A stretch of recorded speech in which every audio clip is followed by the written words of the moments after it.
there's kind of the surface space. Yeah. And I think that partly what happens is that so the pragmatism kicks in. Mm-hmm. How do I do this better? Yeah. How can we get people to respond better? But we're not getting underneath, which may cause us to ask, well, why do we do that in the first place? Yeah. And there's a deeper press here towards coming back to Scripture and actually asking, and actually doing our theology again. Mm. So I actually think Yeah. there's a place. This runs much deeper to actually, I think, formation and discipleship. Mm-hmm. So if a church is engaged in evangelism, what is evangelism? Yeah. I mean, you can't ask that question, Graeme. It's all assumed. It's this and this.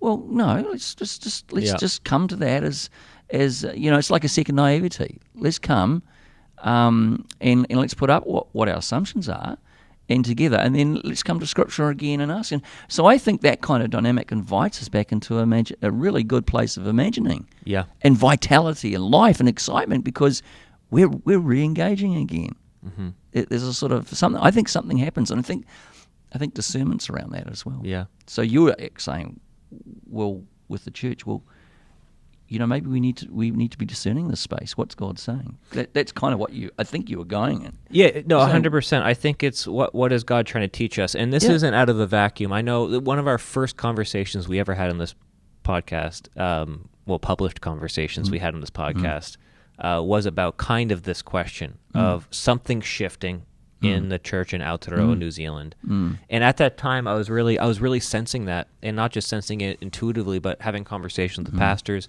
and realizing, there's a time, now's the time to think methodologically about why are we doing what we're doing, and can we do things differently, not just try and do what we're already doing better. Because what does better mean? I think there was a posture of openness, because I think people realized once we were opening up again in 2022, we're like, what do we even do? Yeah, like, that's what right. what do we, what am I supposed to do? And now fast forward 2 years from then, I've had a conversation with a pastor, and where he's mentioning how he's like, I'm still in that space, Joey. I'm still in that space of like, I really want to reflect and think deeply, and I really need to question the assumptions that I've had, but I don't want to rock the boat too much, because I know that there's a bunch of other pastors and colleagues I had around me who are just like, please stop it. Let's just move on. I don't want to think about this deeply anymore. And so we're caught in this tension of there's a whole portion of the church that's like, let's just move on. That time has passed. We're back together again. Let's just continue on. But there's another portion where it's like, how do we actually think about this moment that we're in? And has this moment passed? If it hasn't, then what's the process we need to journey on to actually begin to do what we do better, I think differently? If you use COVID sped things up. Yeah. So if it sped things up, what did it speed up?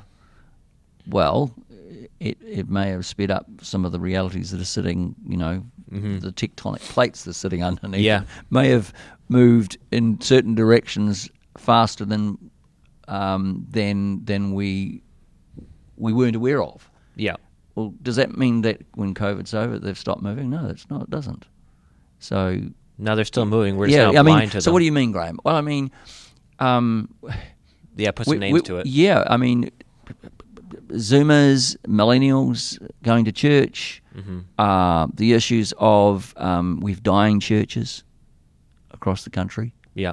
In certain denominations, and I don't think that's necessarily an opinion. I think the stats tell us. We saw some stats last week. We saw some stats last week. So COVID sped that up. Yeah. Somebody said to me yesterday, he works for a mission organisation, was a pastor. He says, I have a lot of my friends don't go to church now. They're still Christians, they just don't go. So a part of a missions organization, and they don't go to church? Well, no, he was saying he's part of a mission organisation now. Yeah. And he said that his people he knows and colleagues he knew really well who are involved in church, I see, his age, so he's just turned 50, have sort of given up. So, there are questions around why. Yeah. Why? What's going on? So it's digging at those sort of questions. Well, why did people just drift out? Yeah. And your point about do we put a lot of too much weight on the event? Yeah. Well, it's a good question. I'm not going to answer that. Well, but I don't it's a good know, question. 'cause, so yeah. it's the ability to ask those questions and then with others wrestle with them. Mm-hmm. But that's when you start asking questions, it gets uncomfortable. It does.